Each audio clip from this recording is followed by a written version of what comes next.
एक राजा अपनी प्रजा से बेहद प्यार किया करते थे और राजा वास्तव में उसे ही कहा जाता है जो अपने प्रजा पालन का पूरा ध्यान रखे। पर यह ऐसा हुआ करता था और किसी प्रजा में किसी को कोई दुख दर्द ना हो इसके लिए वह अक्सर भेष बदलकर दूर दराज के क्षेत्रों में भी जाया करते थे।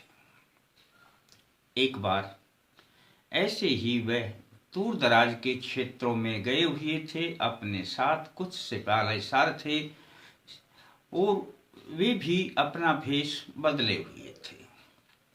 वहां की प्रजा राजा का बेहद सम्मान करती थी और हद से ज्यादा प्यार करती थी। उनके लिए राजा ही भगवान था। वे एक ऐसे गांव में पहुंचे, गांव के पास में ही जब वे गुजर रहे थे तो उन्होंने देखा कि एक फटे हाल कमजोर व्यक्ति और कुछ लकड़ियां काट रहा था। जब उन्होंने उसकी हालत देखी, उसकी दयनीय हालत पर राजा को तरस आया और उन्होंने कहा कि क्या आपके पास कमाई का और कोई साधन नहीं है? क्या आप ये लकड़ियां बेचकर ही गुजारा करते हैं? तब उस व्यक्ति ने कहा कि जी मेरे पास कुछ है नहीं, तो जब लकड़ियां बेचूंगा तो पैसे मिलेंगे तो आटा खरीद लूंगा, रोटियां बना लूंगा। राजा उनकी दशा को देखकर परेशान थे,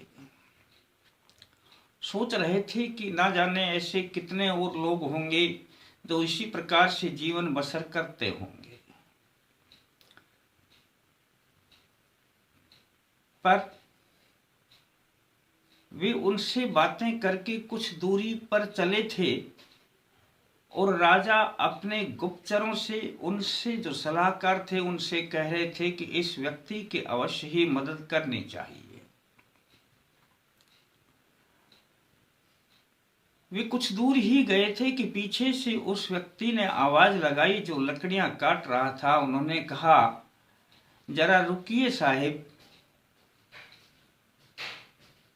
ये आपकी स्वर्ण मुद्राओं की पोटली यहां पर गिर गई है, आप इसे लेते जाइए।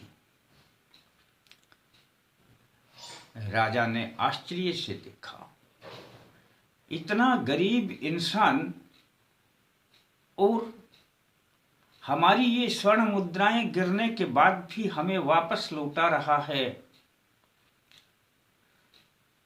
राजा को उनसे बेहद लगाव हो गया। राजा ने तब अपना पूरा परिचय दिया कि मैं इस राज का राजा हूं और आज से ही आपको मैं अपने खजाने का रक्षक नियुक्त करता हूं। राजा को पता था कि इससे ना तो ईमानदार कोई व्यक्ति मिलेगा और ना मैं खोज पाऊंगा, इससे इसका भी भरण पोषण हो जाएगा और मुझे एक बेहद ईमानदार रक्षक भी मिल जाएगा। दोस्तों, तभी से उनके दिन बदल गए और वे राज्य के एक संपन्न कर्मचारी बन गए। पर मैं सब बात आपको क्यों बता रहा हूं दोस्तों? ईमानदारी और कर्तव्य निष्ठा, दो बातें तो हर काम में जरूरी हैं। भले ही आपको मैं मंत्र तंत्र या कोई उपाय बता दूं, लेकिन उनके साथ में अपनी ईमानदारी और कर्तव्य निष्ठा यदि बनाए रखेंगे तो आपको वह सब कुछ मिलेगा जिसकी आपको तलाश है। थोड़ा सब्र करेंगे, सब कुछ आपके पास में स्वयं आएगा। आज का विषय है कि धन दौलत की देने वाली वह देवी जो इस नवरात्रि में तृतीय नवरात्रि की चंद्र घंटा देवी हैं। यदि हम उनकी आराधना करते हैं, उनके मंत्र जप करते हैं, उनका ध्यान करते हैं, तो हमें भी सब कुछ मिलेगा। कर्म जरूरी है। कर्म करना और उपाय करना दोनों का जब मेल बनता है तो रास्ते शीघ्र निकल आते हैं। चंद्र घंटा ही क्यों? चंद्र घंटा देवी का शुक्र पर आधिपत्य है। शुक्र पर इनका शासन चलता है और शुक्र धन ऐश्वर्य के देने वाले हैं। जब आप इनके मंत्र जप करते हैं, इनका ध्यान करते हैं, तो शुक्र की स्वतः ही कृपा आने लग जाती है। मां चंद्र घंटा की कृपा तो आती ही आती है। चंद्र घंटा देवी का मैं मंत्र बताऊं और कैसे आपने करना है ये बताऊं, इससे पहले दोस्तों कमेंट्स में जय माता दी, जय सिया राम, हर हर महादेव लिख देंगे तो यह भी आपके लिए एक फायदे की ही बात है। वीडियो को लाइक कर लें। दोस्तों 19 तारीख से नवरात्रि प्रारंभ, 20 तारीख को द्वितीय नवरात्रा और 21 मार्च को तृतीय नवरात्रा यानी मां चंद्र घंटा देवी का उस दिन पूरा शक्तियों से भरपूर कार्य चलता है।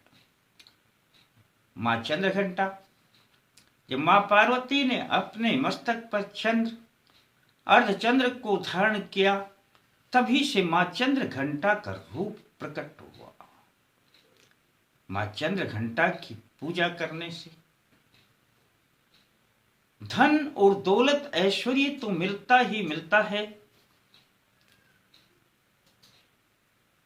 मन को शांति और साहस और हिम्मत प्रदान होता है। और जब आपको साहस और हिम्मत प्रदान होता है तो आपको भय भी नहीं लगता। जब आपको किसी का भय ही नहीं लगेगा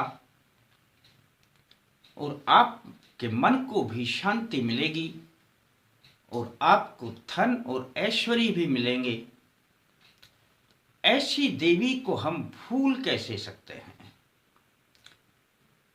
दोस्तों 21 मार्च को नहा धोकर के बस एक मां शेरा वाली की तस्वीर के सामने एक दीपक जला लेना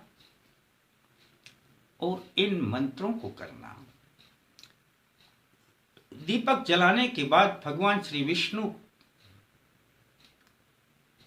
के लिए 3 बार बोलेंगे तो हाथ में जल ले लेना। ओम श्री विष्णु, ओम श्री विष्णु, ओम श्री विष्णु। हे परमपिता परमेश्वर, मैं अपना नाम, अपने पिता का नाम बोल देना। आपकी शरण में हूं मैं, मां चंद्र घंटा की ये पूजा कर रहा हूं, इसमें मुझे सफलता प्रदान कर। जल को नीचे छोड़ देना। ध्यान करना। मां चंद्र घंटा आप हमारे पास पधारें। जब तक पूजा करें आप हमारे पास रहें। इतना बोलने के बाद दोस्तों इत्मीनान के साथ में आप यह मंत्र करना। जिस प्रकार से मैं बोलता हूं उसी प्रकार से उच्चारण करना। कम से कम 10 मिनट। ये दिन बार बार नहीं आते। 10 से अधिक हो जाए कोई बात नहीं। लयबद्धता के सांस में करना। एक श्वास में ओम बोलना और फिर आगे मंत्र बोलना। बोल के दिखाता हूं मैं।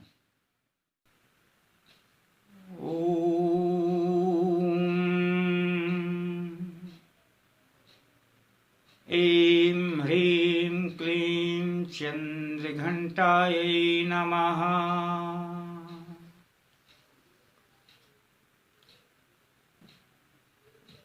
ॐ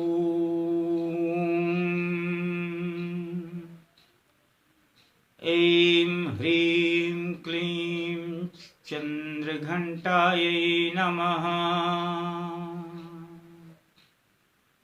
मैंने तो 2 बार बोल के दिखाया है दोस्तों, पर आप इसी लयबद्धता के साथ में इन मंत्रों का उच्चारण करेंगे, माँ का ध्यान करके उनका आवाहन करेंगे, भगवान विष्णु से संकल्प लेंगे।